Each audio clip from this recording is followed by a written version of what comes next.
Okay, we're here today on Martin Luther King Day, and this is a first for us. We have some guests with us today.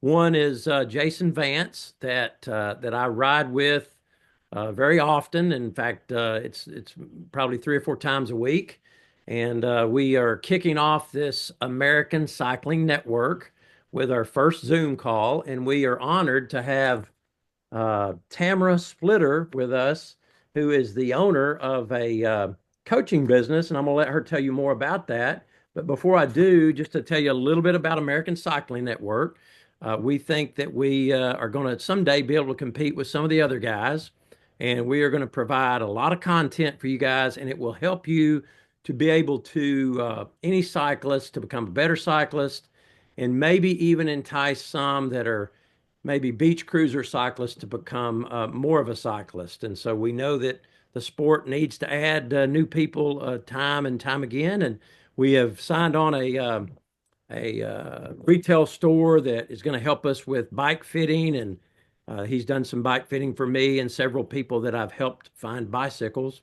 And we're just looking forward to what Tamara has to say today. So I won't talk too much more about American Cycling Network. So, Tamara, she has been a competitive athlete all of her life and in sports and performance coach for almost 30 years.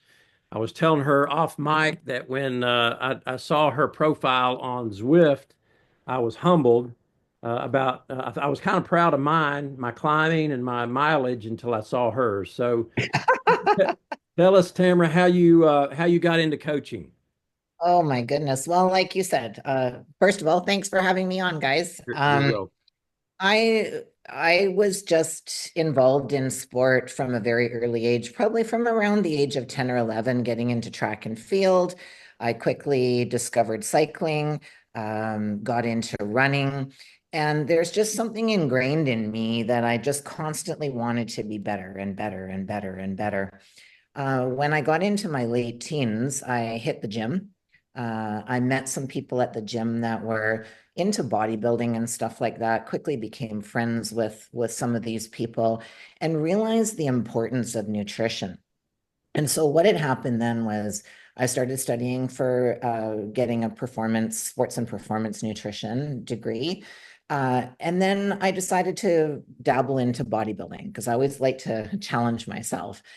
So I did very well. I did very well at a couple of shows, and people watch your transformation in the gym. And so a woman had come up to me and she said, would you coach me for this show? Now, unfortunately, there's, a bad side to coaching as well. It's really not regulated. They don't have a lot of government type regulations on this kind of stuff. And so a lot of people I've was watching, their metabolisms are ruined. They're not taught properly how to come out of a show and relearn how to eat properly again and build their metabolism again. And so when she asked me that, I was kind of like hesitant, but I got to thinking about that. And so I said to her, you know what? Yeah, let's do this. And she did very well. And it just started to blossom from there. So I continued to compete. I had other clients come to me then, and it just started to build from there.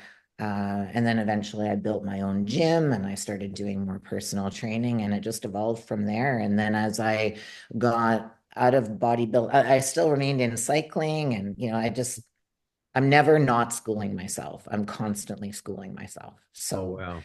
yeah. Yeah, that constantly schooling yourself is, I've only been cycling for a little over 2 years, and I was a runner for 6 years before that. I was Mhm. on the table at my chiropractor, and he was similar to how this person saw you. He kept telling me to get a bike, but he knew that running was taking its toll on my body, and that's why I was there. It was a hip challenge that I had, and he convinced me to do it to get into cycling, and I just wished I'd done it sooner. But that's interesting. So tell me, what is your coaching approach? What's your philosophy in how you coach? Oh, I create an extremely positive, empowering environment Mhm. where I encourage a lot of communication. I can't work with people when there's no communication happening. It's got to be a two-way street. Yeah. I'm very hands-on with them as well. So, it doesn't matter what sport they're in. I coach every sport, but the majority of what I coach is cycling and triathlon. I still have some bodybuilding clients, Yeah. mostly endurance type sport, but no matter what, it's that constant communication, constant evaluation. Um, and I'm not trying to sound better than everyone else, but I do believe that there's a certain knack that you either got it or you don't. And that's uh, the ability to be able to connect with your client, no matter what type of personality that they have, being able to identify when they need a push and how far you can push that. Because there's some clients that are a little bit hesitant to be pushed. They don't like that approach. So you've got to find a way to be able to connect with those people. So a lot of that is really learning, about their lifestyle. It's not my way or the highway. We have to, but also, when the lifestyle comes into play, sometimes it's me saying, okay, well, have you thought about this? And have you thought about that? So it's my philosophy is very much about learning my client's personality first and foremost. Okay.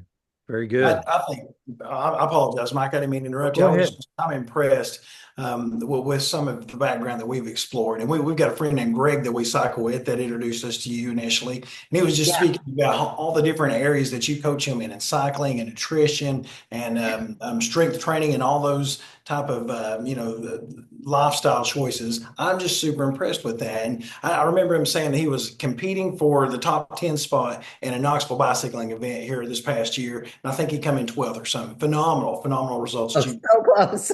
Yeah. Yeah, he was in that event with me and I remember him passing me. Yeah. And then yeah, it was pretty neat, but I went so far as to contact the promoter and yeah. said to him, "You're not listing any of the times. I need those times." Yeah. I dug through everything so that we could be fully prepared for that. Yeah. And now tell us, you're not just a cycling coach. If I'm listening, I heard you mention nutrition and, t tell us what sets you apart from the rest of the coaches that are cycling. Um, And quite honestly, I know a lot of coaches. I mean, being in the industry for a long time, Hmm. and a lot of people a lot of coaches are, that's their focus. If they're a cycling coach, they know cycling, or if they're, a marathon coach, they know marathon. I do think that what sets me apart from everyone else is that I go full circle. So I have a sports and performance nutrition degree. I also have personal training, strength and conditioning, exercise therapy and rehab. I work with physical therapists, chiropractors with their patients, getting them back into the gym. Um, I have two cycling certifications. One of them is through USA Cycling. The other one is through United Endurance Sports Coaching Academy, triathlon specialization. So yeah, I've got a long list. Which is why we're glad that you're going to be on our team. And we hope we can grow this to a point to where we could compensate you someday. Also, you've got quite a. I was looking at your website, perusing your website, and you've got quite the achievement list going there. Mine is pretty short. I'll tell you mine. I became at Jason's direction. He called me one day and he said, "Hey, did you see this they're having the state qualifier for the senior Olympics here locally." And I was able to get a bronze medal in a 3 mile time trial and a bronze medal in a 12 mile road race. And that was my first road race. I'd never raced like that. And I learned a lot, but I had, we're always training for the next KOM. Oh And yeah. one of my favorite distances is the 3 mile. But tell us a little bit about some of your achievements and what your favorite achievement was. What's your favorite distance? Oh. Okay, well, we'll start with some of the past history first. So, Okay. I mean, years and years and years ago, in my late teens, my early 20s, I did a lot of cycling. I did a lot of running. I lived on the West Coast. There was a thing called the Grouse Grind, and this was an actual trail run uphill for 1.8 miles. It was about Wow. 2.3K, and Mhm. it's straight up. And back nowadays, I've heard that they have these, this chip timer that you put in. We didn't do that back then. We had a stopwatch that went around the neck, and you'd go park your car and you'd start that stopwatch and you'd run up that thing. Well, I held the fastest time in my age category for 4 years doing that. So Wow. that was just something, I would go every single week. It would take me an hour to drive there, but it didn't matter. Even if I shaved 5 seconds off, it had to happen. I was just obsessed with this thing. So then I got into bodybuilding and I did a lot of like regional shows, always placed first. I still remember coming out on stage at one of my very first shows. It was probably 2008, 2009. And that I walked out and the head judge said into the microphone, and this, ladies and gentlemen, is what we call shredded. And I was just like, and the whole house just went like crazy. And so I always just kind of wanted to get better with that. I was still cycling. Of course, I was still running, but not the endurance that I do currently because in bodybuilding, you're trying to preserve the muscle, not burn it off. Mhm. But I did make it to uh, the state. I was in Canada, so it was the provincial or equivalent to the state championships. I made it to the national stage. I stayed on the national stage in the top three for a decade. I made it to the international stage on my last show. Wow. That's impressive. Yeah. Yeah, and what ended up happening was my last show was in Vancouver. It was the Vancouver Pro, Mhm. and my hip went on me. I couldn't train anymore. And so I decided that was it. I was going to hang up the bodybuilding suit and just focus on cycling. And so I got back into cycling. I ended up getting onto Zwift. I Mhm. was living on a ski resort in a very mountainous area. There was tons and tons of cycling to be had there. Right. And so over the past few years, though, I've been competing only in the United States. And I've managed to make the last 2 years I did I'd like to do endurance. I was doing the Grand Fondo, the Hincappies. I did in Maine. Both times I podiumed third there. I did the Grand Fondo New York. In my age group this last year, I came in seventh, but that's a world championship. So that was like 7 out of 37. So I was quite happy with that. Just because I had had the hip done at the end of January and I did that in May. So getting seventh out of 7 out of 37 was pretty awesome for me. That's great. But then I ended up doing Asheville, the Grand Fondo National Series, Mhm. and I podiumed there, so I'm qualified for nationals. And but my biggest accomplishment was I flew to Utah in September and I did Latoja. And Latoja is from Logan, Utah to Jackson, Wyoming. So it was 207 miles. Oh, wow. And Then I how, came home from there and I went down to Greenville and I podiumed there too. oh, wow. To the at the Hincapie Fondo in Greenville. Yeah, yeah, Okay. Yeah, that's good. yeah. Yeah, I want to do one. I've never done one. And I'm glad I haven't because I want to be able to document it. So Jason and I have talked about it in the past, and maybe we do the one in Chattanooga because it's so close. But Chattanooga's coming up, I think, in May, right? yeah, it is. It's in Yeah. May. Yeah, because I was toying with that because I'm actually Greg, who who's my Right. client, is doing Yep. the national series in Georgia Right. in April. And so I'm going to join him for that. Even though I'm qualified, I'm just like, I'm going to come and race with you. So Sure. That's good. So tell us, you just mentioned Greg and Jason and I know Greg. I've ridden with Greg 3 or 4 times and I'm always impressed with how strong he is. But is there any other clients or can you tell us more about any of your noteworthy client successes? oh, yeah, definitely. And in the bodybuilding world, we'll start Mhm. there. Yeah. I've coached numerous athletes to, top three at the national level. But I have taken three to the International Federation of Bodybuilding Pro rank. So I've turned three clients pro in bodybuilding. In Ironman, I have two clients that are probably like 18, 19 time Ironman, and they both, male and female, both qualified for Kona, which is like the Super Bowl of Hmm. Ironman. Yes. And then I have two cycling clients that also qualified for the Gran Fondo Nationals. So that's going to be in Maryland. Oh, So, very good. but then there's the virtual side of things too. So I'm very heavily involved in Zwift as a ride leader with the U.S. military esports, which is where I met Greg through there. I coach quite a few athletes on Zwift too. And so if you're familiar with Zwift, you know that there's those categories that go from D all the way to A plus. Right.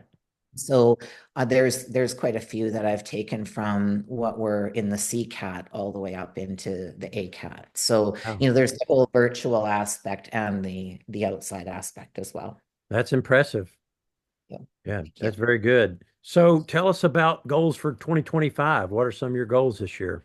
Well, like I just mentioned, I'm going to head to Helen, Georgia in April, and I'd like to podium there, even though I'm already qualified. Mm. I'd like to head back to the New York, Gran Fondo, New York World Championship, and I'd like to make the top three there. I got so close the last time. And then I plan to go back to Asheville as long as it's on. I hope that all the roads and everything will be cleaned up and ready to go by then.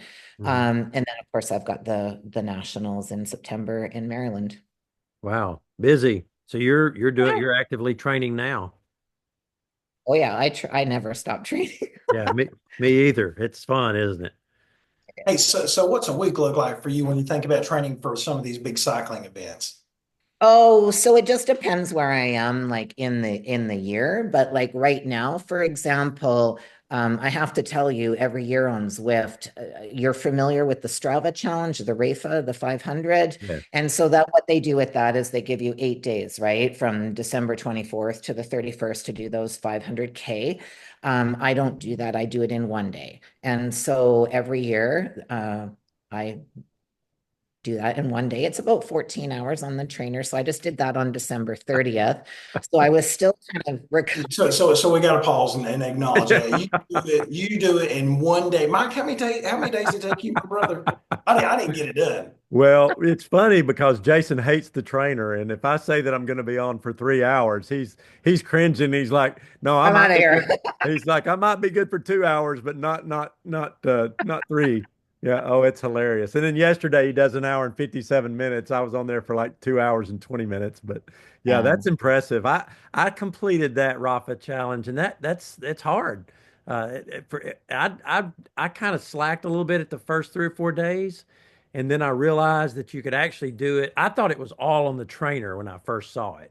I didn't Oh realize no, you it's could do it outside or on the in. other. Yeah, it's just anywhere you can ride. And so by the time I figured it out, I ended up, and Jason remembers, I had to put in a lot of miles those last 3 days. I couldn't imagine doing it all in one day. That's Yeah. impressive. Yeah, I don't know if you guys must, if you follow cycling in the US, Dave Towell, who's the announcer for all the races in the US. yes, I've heard of Dave Tao. Oh Yeah. yeah. So Dave's a good friend of mine, and he's talking all over about, Yeah. Oh, I how I bet. did my 14. 500 in one day. Yeah, that's pretty good. You could read a couple of books in 14 hours. So, no. I'm really blessed. My team and a lot of people. I mean, I'm a ride leader. I ride a lot of. I do. Well, let me think now. One, two, three, four. At least six leads per week, and so a lot of people, we were talking on your rides and whatnot. So they were dropping in and out all day long. So there was like constant Yeah. people support. It was really nice. So there was some activity going on, and you were using their text feature on the on. Okay, I see. Yeah, that I see that a lot when I'm doing my training sessions. I see people chatting a lot, but I'm always too busy on making sure I maintain, the right heart rate if it's a zone two, or if I'm trying to do intervals. I typically don't participate as much on the text. Yeah, yeah. Well, what But about, Jason asked about my typical week. I mean, right now, I'm very, very focused on climbing. I'm in the gym twice a week, also really, really trying to get this hip strong again, working a lot on my glutes, a lot on my hamstrings, not so much the quads. I don't need that so much, but working on that one side, especially in my rehab. Cycling wise, I do at least one endurance ride per week, which is going to be about an hour and a half to 2 hours right now. On Saturday, I spent almost 6 hours on the trainer because once a year, I do the Uber pretzel for anyone that wants to go and get that badge. So I make sure that I'm there to, get them through that. But I do a lot of climbing. I do a lot of sprinting. I usually do one or two zone 2 rides and I take one day off per week. So that's currently what my schedule is looking like. oh, that's good. Very good. Mhm. Well, tell us about some of the mistakes you see of some of the beginning cyclists. What are some of the mistakes that you see? And are they either age specific or gender specific when you see people making mistakes? Are there any common things to look out for? Oh yeah, they're not definitely not age or gender specific. Okay. But the number one mistake is always nutrition, always nutrition, Is it? always nutrition. Yeah, it's not fueling properly prior to a ride, not fueling properly in the ride, and it's just a matter of education, right? And Yep. and and having that commitment also to test things out, right? Like I have a client that did a very long endurance ride on Saturday. It was about 70 miles. And, I posted on my social media today because he's constantly so in the zone while he's doing his riding that he'll forget his nutrition. So he'll have carbs in his water. So Mhm. he came up with a solution where, he had put the times on his waters and sent it to me saying, well, you're going to love this. And like you said, no bunks, right? So Right. nutrition is a big thing. The other thing is just doing too much too soon and then they end up hurting. The DOM sets in, it sets them back, that kind of thing. I also find not getting a proper bike fit. They don't invest the time and the money into getting a proper bike fit, Right. and neglecting their bike maintenance. Yeah. There's quite a few people that don't take care of that kind of stuff. Right. And then the other thing is not using chamois cream. But that no problem here with that. Pretty I've learned that essential. lesson Pretty real quick. essential. So, would you be willing, and we're almost finished with our questions, but I wanted to ask this so I didn't forget at the end. So you mentioned nutrition, you mentioned metabolism, and it's such a broad subject, and I study a lot. I watch some people, really smart people on YouTube out there, and we can give some of those links if people ask, but I will share your information with them too if they put comments in the comment section on this video. But would you be willing to come back and maybe do a show or an interview on nutrition best practices, and then let's dive a little bit deeper into that metabolism? Because I changed mine the first year and a half that I was running. I literally changed my metabolism, and I noticed a small difference 2 years ago from 2 years to now in how my metabolism behaves, and just dialing in the nutrition, making sure that I have enough carbs, when I've got a strong effort. Would you be willing to come back and let's do another one of these? Oh, 100%. I'd love Oh, to. Yep. it's good because I can tell you're like Jason and me. We want to help people, and Yeah. I think if you help enough other people get what they want, then you'll get what you want. And Oh it's no, I love educating and helping people. There's some people that don't want help, yeah. unfortunately, but the majority will welcome it. Yeah, that's good. Yeah. So, what about? I got one last question, and I'll let Jason ask some. What about what's the most rewarding thing you do in your coaching business? What's the most rewarding thing that you? See.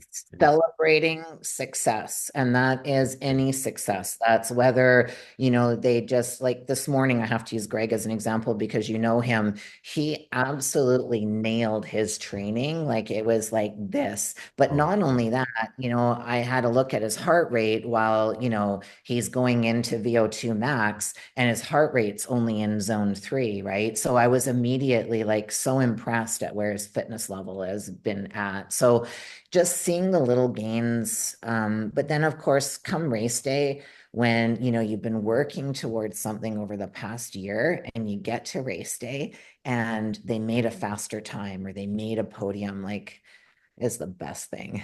oh, that's good. That's good. Well, you just validated that I could tell that you're the type person who wants to help people. And, when we were talking last week on the phone, I just knew that this was going to be a great time together.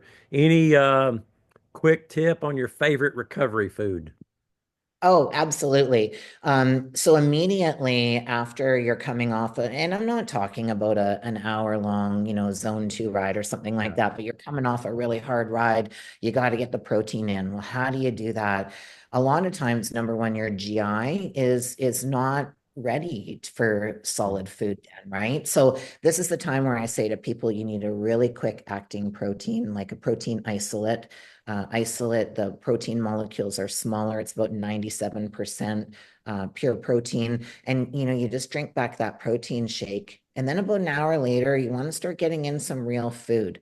Not, because we tend to, as cyclists, use a lot of things like gels and, bars and the carbohydrate powders and stuff. But I'm talking real complex carbs with a lean protein. So, you know, I appreciate that it's probably vegans and vegetarians, and I do all of that too, but I'll just speak the way I would eat.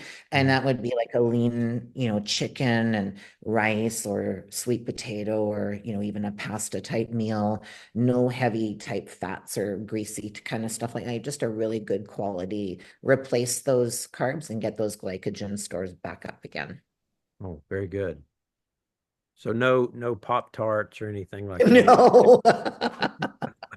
Listen. That's a slam on me because one of my favorite pre-ride breakfast foods is Pop Tarts and a Coke, and my mind just thinks that's I'm sure you as well probably sharing Mike's sentiments that that's just blasphemy. So No. hey, so Coach, I'm just impressed, with your resume. I'm impressed with the way that you think through the game. You're such a cognitive, amazing approach to thinking through helping athletes better perform. You've spoken specifically. We've spoken specifically about Greg and Greg's, transition over the past couple of months and years. What's a great way for people to get in touch with you? How can they contact you? Make sure that they're connecting with you on a coaching level so you can help them get better. They can connect with me through my website. So it's ignitesportsperformancecoaching.com. Very good. And There's a contact in there. I'd like to add I like your quote from Mark McCormick. There's a champion in all of us. It's how you choose to find it. And Yep. I do believe in coaches. When I was running a lot, I did a 10K. I got below 50 minutes. I did a half marathon in an hour and 49 minutes and change. And my fastest 5K, which was not my favorite distance, was around 23 minutes. And I couldn't have done it without a coach. I mean, it's just, uh, we really need someone that's on the outside looking in. And I'm just looking forward to our next Zoom call. I wished we had more time. Wish we could Yeah, I'm looking forward continue to on. it. Thank But you very much, both of you, for having me. well, thank you so much. We really appreciate it, and we look forward to speaking with you again.